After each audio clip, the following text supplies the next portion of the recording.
After the incredible episode of Attack on Titan Final Season Part 3, I want to, as a manga reader and anime viewer, go back over the events of the episode and compare how different or the same some of these events are. And boy, let me tell you, they changed a lot. So, let's first get into one of my personal favorite scenes from the manga and now the anime, of course, Halil and Ramzi. In the anime, Halil and Ramzi are portrayed as kids who are driven to become thieves to help keep their families fed to survive. This scene in particular starts with the two children going to a forest where they stash away their most recent keep. Ramzi is sporting an injury, you'd think, but in reality, he was actually caught stealing and thus had to pay the price of his right hand. This shows the brutality of Marley, as it's a pretty good reminder just what the government will do to put down Eldians, just right before their entire government and cities are toppled by the colossal wall titans of Paradis.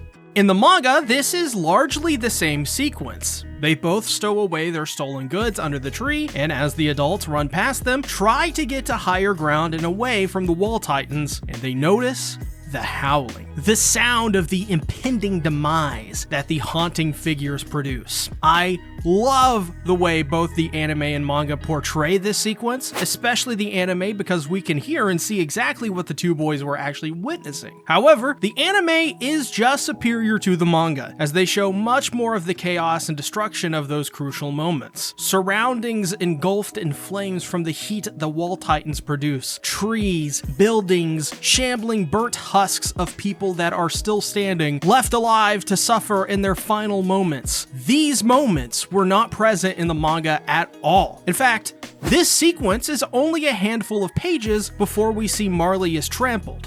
This is actually not too surprising to see, as Isayama stated he is rewriting and producing new scripts for this story and this anime. Goes to show how much care and dedication is put into the series from every person, even the mangaka himself. I think that if they were to adapt this one-to-one, it probably would be very lackluster in anime form, especially comparing it to what we have now, of course. While it worked in the manga just fine, these are simply different mediums, and it's the mark of a truly passionate and dedicated team when we have such careful attention to small details like this, because the small details matter.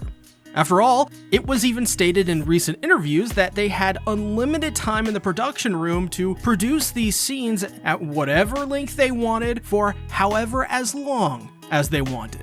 Then, of course, we have to mention the scene that stole breaths from people, the scene in which Eren sees all of the chaos and destruction he's caused around him and proclaims this is what he always wanted. And these actions he took truly made him the most free man in the world. Unshackled by government, authority, and morality, Eren Yeager in this moment proclaims to the world that his dream is true and wants to do nothing more than to stomp out the life of the people he wished never survived in the first place.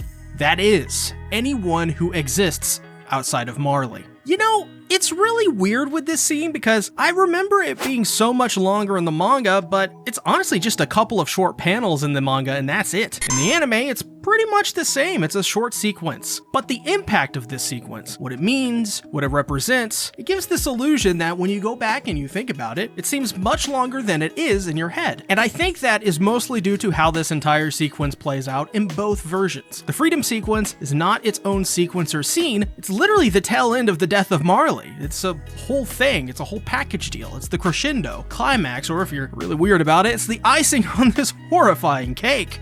Next up, we have Floch's death, which I'm not going to say much about this one because there is pretty much no difference between the two versions. I think this is largely due to Floch's death in nature not needing much pomp and circumstance. Also, it's pretty much done perfectly in both versions anyways. When Floch dies, no matter how he dies, it will always be memorable, generally speaking. And this is no different, as Floch in both versions has one of the most memorable deaths. Though, I will say, the anime version simply is better due to the fact that it has voice acting, the music, the animation, all of it just heightened the entire scene from beginning to end and in between. I mean, we're not going to be able to get the detail of Floch trying to lift his arms as he's bleeding out before eventually falling to the ground on his back. If you somehow did see that in the manga, then, well, sir, you are high.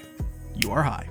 However, one death that will go down as an all-time great Commander Hange in both versions of the manga and the anime sort of has an amazing death. But once again, the anime version is just better. The reason for this is because in the manga, Hange's death is sort of truncated. Feels so much quicker than in the anime, and that's because, once again, in the medium of manga, you're cutting out lots of in-between details. And instead, they put all of those details in these singular, climactic, and immaculate panels full of detail. However, all of the other moments surrounding this moment, the whole sequence between Hange and Levi, the latter telling the commander to dedicate her heart, which Levi has seemingly never said before, is just so quick. Though in the manga, Hange is able to take down a couple of wall titans in glorious fashion as well. In the anime, Hange's fight with the Wall of Colossal Titans ends in such a grand and climactic fashion, one where we see Hange truly let loose in her element, shedding the weight of the role of commander and being where she feels she belongs the most,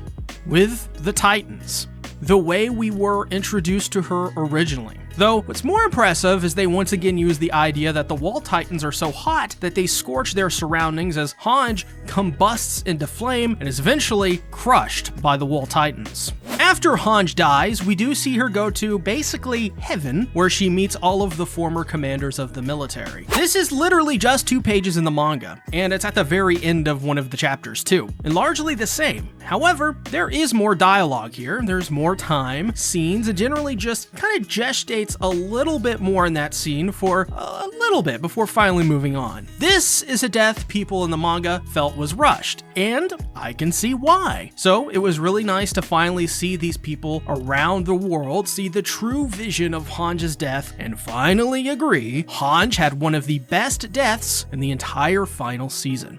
Also, the Wall Titan falling in the manga is hilarious. He fell so much more graceful in the anime. So 10 out of 10 IGN. I'm glad the Wall Titan actor this time, he learned how to really stumble, right?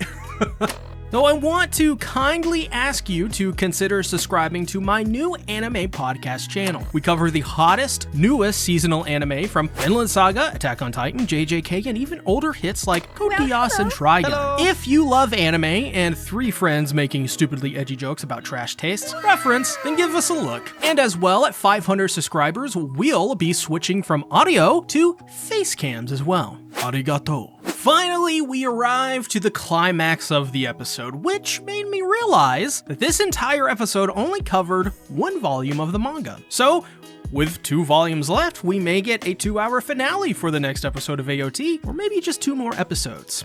But besides that, I must say, I think the anime once again did this scene way better than the manga did. In the manga, this sequence showcases all of the Alliance converging on the Founding Titan and launching their all-out attack. Reiner having one of, if not the best transformation sequences as he emerges from a cloud of steam to tackle the Beast Titan in a WrestleMania matchup that rivals Undertaker and Sting. Another reference. Then Peak jumps out with explosives strapped to her person, screeching to a halt as she latches onto a pillar of the Founding's spinal column, seemingly. As this happens, Armin truly begs to differ as he questions Aaron's true motives. Does he actually truly believe what he's doing is freedom? Listen, y'all, anime did this better in almost every single way. I know. Not surprising considering the trend so far in this video. However, you just cannot compare these 2 versions because the anime is just so clearly far and away the best one. The sequence of them jumping out of the flying boat is freaking hype. It's insane. Reiner jumping from the flying boat like a freaking 50 caliber bullet, tackling the Beast Titan and skipping across the Founding's back like a rock gliding on water. Peak being literally the best girl of Attack on Titan, just being cool as Shanghai. And we gotta ask the question, is every fight Reiner in epic or what? Seriously, this guy may be the most unkillable sack of sad, but Jesus, this guy puts on 7-star classics every single time. As well, we have to give a lot of props for the establishing shots Mappa pulled off with the Founding Titan off in the distance, seeing the smoke and the haunting silhouette of the Titans, and Eren marching in as a black train makes its way up a canyon. Then shortly after seeing all of the Zeppelins being destroyed, falling like fireballs as we see the fire and brimstone of the scorching march of the Titans. In this moment, Mappa truly captured what Hell on Earth would look like. A true visualization of what the end times on a biblical proportion would look like. Even better is the entire production team came out in full force for this scene to make it what it was. In my opinion, comparisons aside, this is one of the all-time great episodes of Attack on Titan, and over-delivered on the promise of the original. Rarely that ever happens, and the fact that they pulled it off to begin with, and then went on to improve upon the original, is nothing short but legendary. As for cut content, drop a like on the video and comment if you want to see what was cut from this episode. It likely will reappear in the next. Check out my reaction and impressions for Final Season Part 3, by the way. Thank you for watching. Bye-bye.